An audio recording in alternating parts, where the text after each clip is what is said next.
Now that we've installed the mating pool, you've seen how the top mounting is installed and also the actuator post. We're then going to move to the free end of the device. So this is the hinge side of the door. So the mounting that you put in the door is pretty well the same as the top mounting, and this is nice because it's universal. But on this side, we're actually going to be using a deco cap. Keep this in mind that on different mating pool configurations, you can actually have this same setup on the top vertical as well.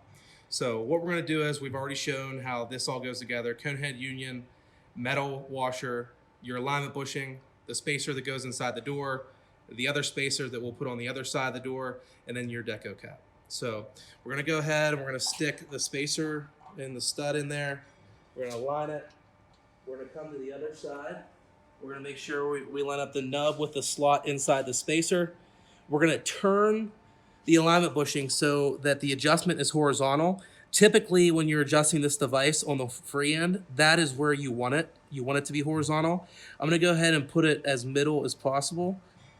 I'm going to put the deco cap on.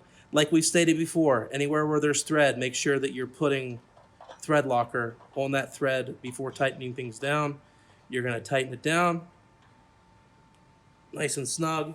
And then you can grab something small. There's a little hole in the side of the deco cap. This is where you can stick a small Allen key or something, and just make sure you're turning it to get the proper torque down on the free end.